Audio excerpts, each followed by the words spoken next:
manifester dans un tous ensemble, à l'appel d'une grosse intersyndicale, notamment girondine, puisqu'on est 11 organisations syndicales appelées de nouveau à manifester aujourd'hui, avec des organisations également étudiantes et lycéennes, contre une réforme extrêmement brutale et injuste qui veut faire travailler tout le monde depuis longtemps. Et donc on sait bien qu'à partir du moment où on durcit les critères pour pouvoir toucher sa retraite, comme c'est le cas dans le projet de réforme Macron-Borne, beaucoup de gens n'arriveront pas à atteindre ces critères-là. Et donc de fait, les pensions vont baisser. Donc c'est un mensonge extrêmement éhonté de la part du gouvernement quand ils expliquent que leur réforme n'est pas là pour baisser les pensions. Bien au contraire, la conséquence directe qu'aura cette réforme, c'est notamment celle de baisser les pensions des futurs retraités.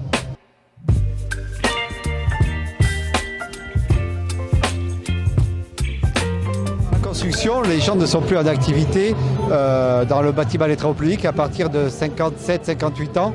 Ils sont déjà partis en inaptitude ou licenciés pour des pseudo-raisons parce qu'ils ne sont plus aptes à travailler. Donc nous on réclame la retraite à 55 ans pour tous les métiers pénibles, c'est-à-dire tous les métiers grosso modo du bâtiment des travaux publics. Les gens sont usés, il faut que les patrons payent parce que les patrons ne payent pas l'usure prématurée des gens. Macron, il veut nous faire travailler jusqu'à 64 ans. À 64 ans, un ouvrier, il y a de grandes chances qu'il soit même déjà mort, puisqu'un ouvrier vit 7 ans de moins qu'un cadre.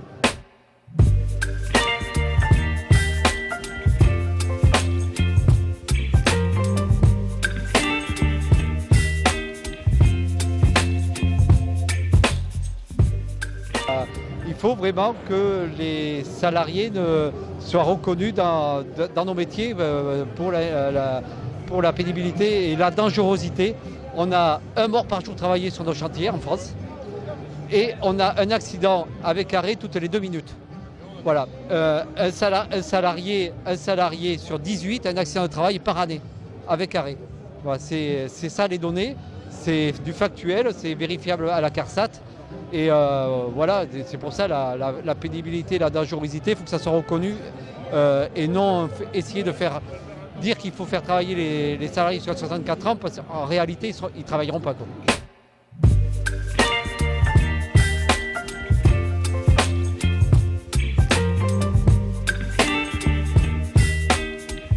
On parle des métiers des maçons, des coffreurs, des brancheurs.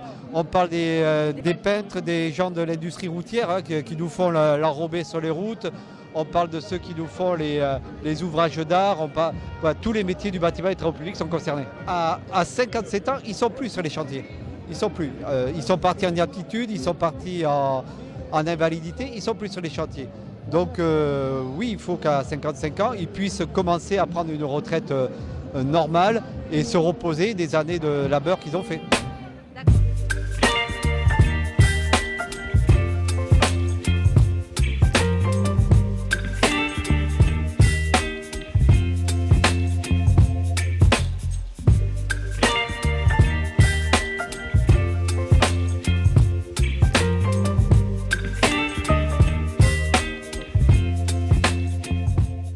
Quand on est comme M. Mélenchon ou comme au Sénat et l'Assemblée nationale où ils font la retraite à 80 ans, qui sont d'accord dans les hémicycles et qui dorment dans les hémicycles, je peux vous assurer qu'on peut avoir la retraite à 80 ans dans ces conditions. Mais je ne pense pas qu'avec nos patrons, on puisse faire la même chose.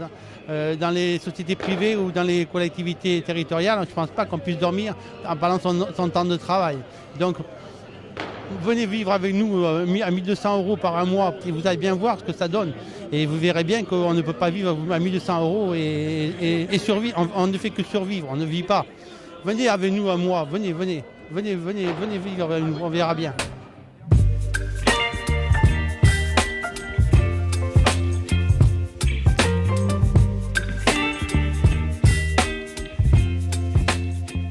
Nous, on a en ligne de mire la question de la répartition des richesses. C'est ça qui est interrogé au travers de cette réforme. Il y a des richesses énormes produites dans le pays et donc il est normal qu'une part de ces richesses-là permettent à ceux qui ont travaillé, les travailleurs, de partir le plus tôt possible. Nous, on pense qu'on peut partir à partir de 60 ans et bien avant, notamment à partir de 55 ans, concernant les métiers dits pénibles, qui concernent 40% des emplois en France.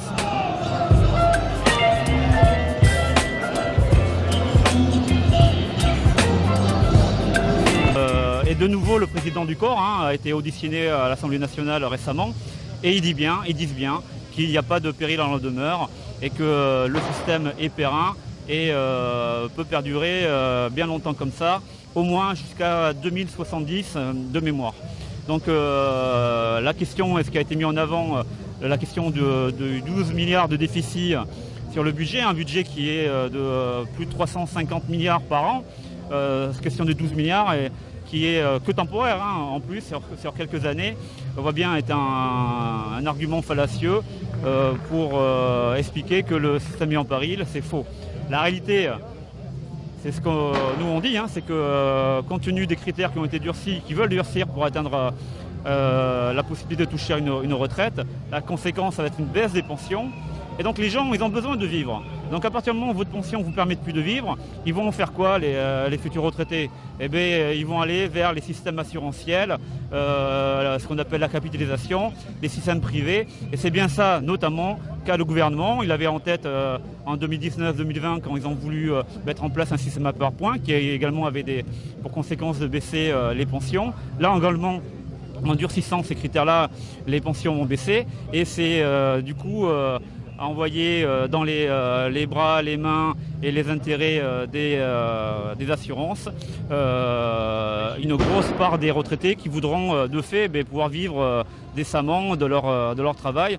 Et c'est bien ça qu'il y a derrière, le projet de Macron, c'est mettre une dimension de capitalisation dans un régime aujourd'hui qui est celui de la solidarité.